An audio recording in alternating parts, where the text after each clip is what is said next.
Bonjour, nous sommes rendus à la 7e loi universelle. Je suis conscient que la pensée, la volonté libre de l'homme est l'acte nécessaire à la réalisation du plan de l'âme.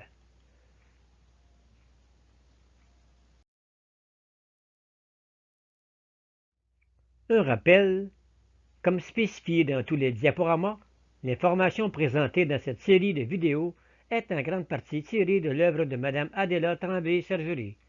Lorsque nous ferons référence à son œuvre, le texte sera en italique. Dans nos textes, comme dans ceux de Mme Adéla Tremblay-Sergerie, le terme homme désigne, dans notre pensée, à la fois les hommes et les femmes. Si vous avez des questions ou des commentaires, n'hésitez pas à communiquer avec nous.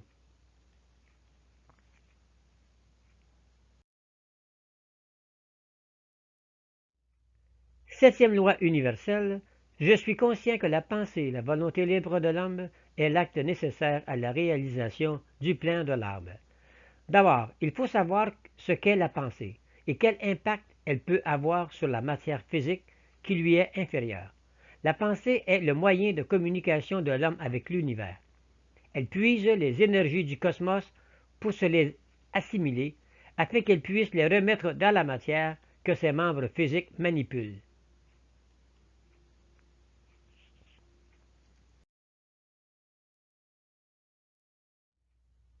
La pensée agit donc sur tout ce qui lui est inférieur. Elle agit sur les cellules biologiques. Elle leur donne des commandements. Elle agit sur les plantes en les entourant de magnétisme positif si la pensée répond aux lois. Elle agit sur les animaux et même sur la température. Donc la pensée, en accord avec le corps physique, réalise le plan de l'âme.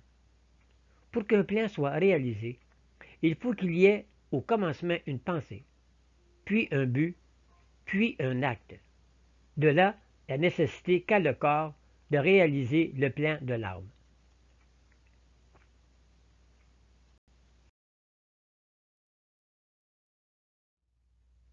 La pensée est une résultante d'une activité qui interpelle tous les constituants de l'homme. Quand vient le temps d'émettre une pensée, le subconscient, le psychisme, l'intelligence et l'âme avancent chacun leur argument. De cette discussion, ils doivent arriver à un consensus qui permet à l'homme d'émettre une pensée conforme aux lois et qui participe à l'enrichissement collectif. Nous pouvons dire que la pensée, en accord avec le corps physique, réalise le plan de l'âme.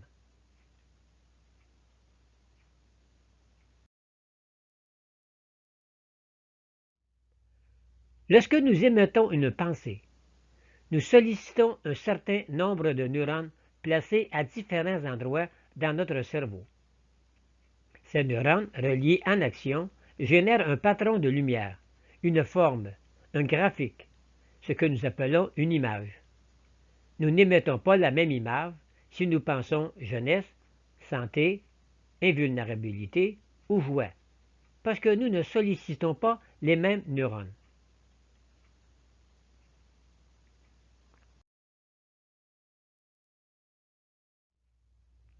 La pensée est toujours émise pour combler ou résoudre un besoin. Elle est l'instrument privilégié de l'homme pour intervenir dans l'évolution de l'univers. Elle puise dans les énergies du cosmos tout ce qu'il lui faut pour matérialiser ou spiritualiser une réalité.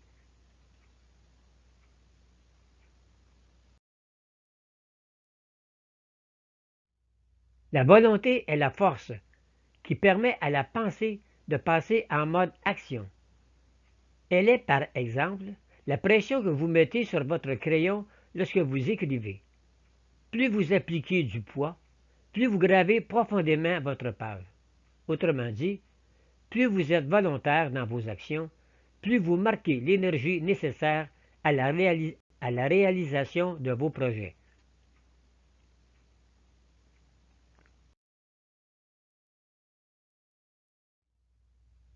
D'où vient la liberté? C'est l'intelligence de l'homme qui lui donne la liberté. C'est son intelligence qui lui fait connaître le monde qui l'entoure. C'est elle qui lui fait découvrir les lois de la matière. La connaissance des lois lui donne cette liberté. La liberté se manifeste dans le choix des décisions qui s'offrent à nous lorsque vient le temps d'intervenir. Comme déjà dit, la pensée est une activation de plusieurs neurones qui forment un patron. Devant telle situation, l'homme a plusieurs choix, plusieurs routes pour résoudre le besoin.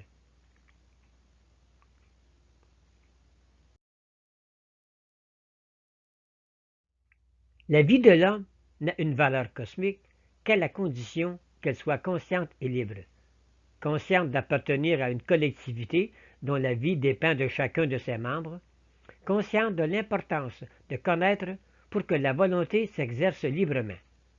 La pensée n'agit que dans la proportion de la conscience qu'on y met.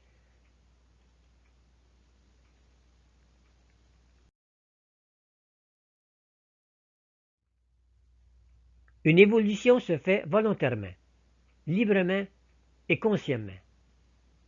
L'homme qui vit comme un automate, juste pour jouir de sa vie physique, des biens matériels, ne fait pas évoluer son âme. Il ne fait qu'obéir à des lois physiologiques et psychiques où l'âme est reléguée au dernier plan. Pour qu'une réalisation soit évolutive, il faut qu'elle soit dirigée par une conscience et choisie par une volonté libre. À part cela, elle ne donne aucune dimension à l'acte créateur de Dieu.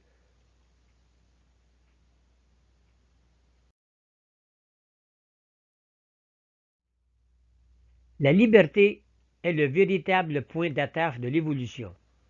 L'évolution est une poussée du potentiel plus ou moins actif qu'il y a en nous. La conscience et la volonté donnent l'ordre au système nerveux central de fournir l'énergie adéquate au mouvement réalisateur d'un acte. Nos actions, alors, ne sont pas le fruit de nos impulsions instinctives ou sentimentales, mais d'un désir d'obéir aux lois universelles et de monter sans cesse dans l'échelle de l'évolution qui nous conduira à une fin éternelle.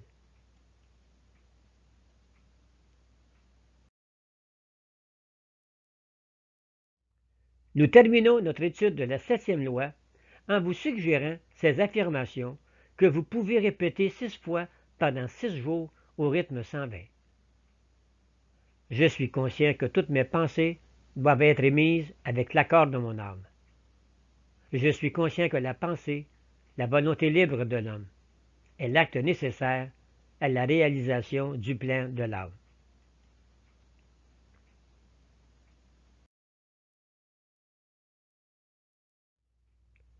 Le prochain diaporama présentera la 8e loi universelle. Je suis conscient des pouvoirs en potentiel dans le cerveau de l'homme. L'homme cosmique 6 est un homme qui a une motivation universelle. Il connaît, respecte et active les lois universelles.